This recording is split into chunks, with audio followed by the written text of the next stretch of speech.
Path to Citizenship, Part 3, Forging a New Future. Diego returned to the study room for his third session, a renewed sense of purpose guiding his steps. Over the past 2 sessions, he had explored the foundations of freedom, the importance of checks and balances, and the responsibilities tied to citizenship. Today, he was eager to delve even further into the history and ideals that shaped the nation he hoped to call his own. Evelyn awaited him, as usual, with a new set of questions. She was ready to explore the themes of change, resilience, and growth that defined the American experience. Evelyn gave him a nod as he sat down, signaling the beginning of their session. Welcome back, Diego. Today, we're going to examine some more pieces of American history, each tied to the values of perseverance and growth. These questions will give us a window into how the nation has evolved over time. Ready to begin? Yes, I'm ready. Great. Let's start with a question about one of the nation's most significant speeches. Who delivered the Gettysburg Address? Question: Who delivered the Gettysburg Address? A. George Washington. B. Abraham Lincoln. C. Thomas Jefferson. Answer: B. Abraham Lincoln. Correct. President Abraham Lincoln delivered the Gettysburg Address in 1863 during the Civil War. It was a short speech, but it had a powerful impact. Why do you think this speech was so significant at that time? I think it was because Lincoln was reminding people of the country's founding principles, that everyone is equal and that the country must come together to survive. It was a way to honor the soldiers who had died and to inspire people to keep fighting for unity. Absolutely. The Gettysburg Address was a reminder that the United States was founded on the idea of equality and that the nation had to honor that ideal. Even in the face of division, Lincoln's words helped to unify a fractured nation by reaffirming the commitment to a government of the people, by the people, for the people. Diego considered the power of Lincoln's words, imagining the weight they must have carried during a time of immense turmoil.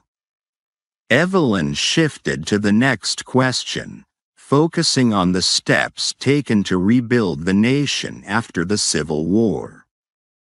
Now, let's move on to an event that came after the Civil War as the country worked to rebuild itself. What was the purpose of the Emancipation Proclamation? Question: What was the purpose of the Emancipation Proclamation? A. To end segregation in public schools. B. To free slaves in the Confederate States. C. To provide voting rights to all citizens.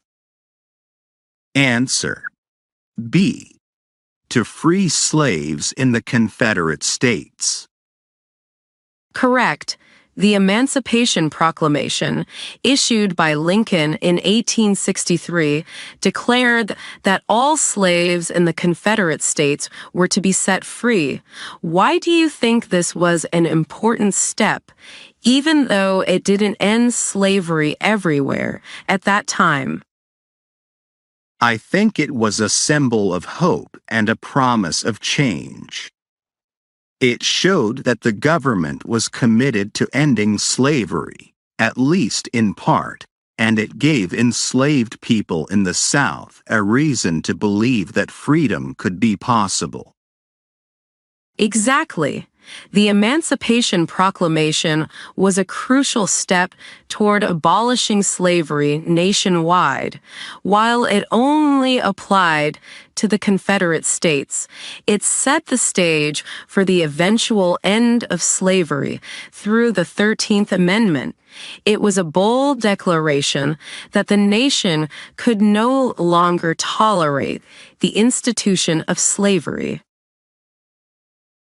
Diego felt the weight of this turning point in history. He thought about how the Emancipation Proclamation represented both a promise and a challenge, a call for the country to live up to its ideals. Evelyn continued, turning her attention to another document that furthered the cause of equality. For our last question today, let's discuss voting rights, which are critical to democracy. What was the main purpose of the 19th Amendment? Question: What was the main purpose of the 19th Amendment? A. To grant African Americans the right to vote. B. To lower the voting age to 18. C. To grant women the right to vote. Answer: C. To grant women the right to vote. Correct. The 19th Amendment, ratified in 1920, granted women the right to vote after decades of activism and struggle by the suffragists. Why do you think it took so long for women to gain this right? It seems like women's rights were overlooked for a long time. Society didn't view women as equal to men, especially when it came to politics. But the suffragists showed that they deserved an equal voice in the government and wouldn't give up until they had it. Absolutely. The fight for women's suffrage was a long struggle because of deeply rooted social and cultural beliefs. But the suffragists' persistence led to a significant change, expanding the democratic process and ensuring that half of the population could no longer be excluded. The 19th Amendment was a vital step toward equality and inclusion in American society. As the session wrapped up, Diego felt a new appreciation for the resilience and perseverance that had shaped the nation. He realized that each step forward was hard-fought, but necessary for the country to fulfill its promise of freedom and equality. Evelyn gathered her papers, offering Diego a final reflection. You've done well today, Diego. Each of these moments, the Gettysburg Address, the Emancipation Proclamation, and the 19th Amendment, are examples of the nation's ongoing struggle to fulfill its ideals. Citizenship isn't just about knowing these facts. It's about understanding how they've shaped the present and how they can guide the future. Thank you, Ms. Hughes. I'm beginning to see how these struggles for freedom and equality have built the country into what it is today. I'm excited to continue learning. Good.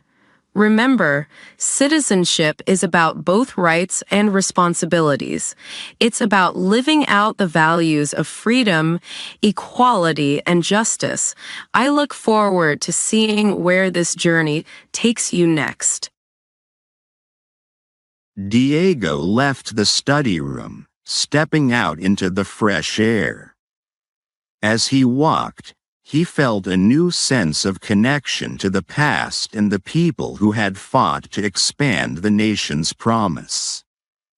He realized that by becoming a citizen, he was also joining a tradition of resilience and change. He felt ready to carry those ideals forward. As Diego reflects on the lessons of the day, Evelyn's words resonate for everyone who is considering what it means to be a citizen.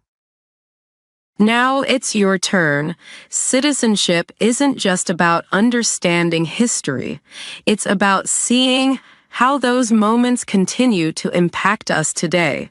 Here's a question for you. Question for the audience.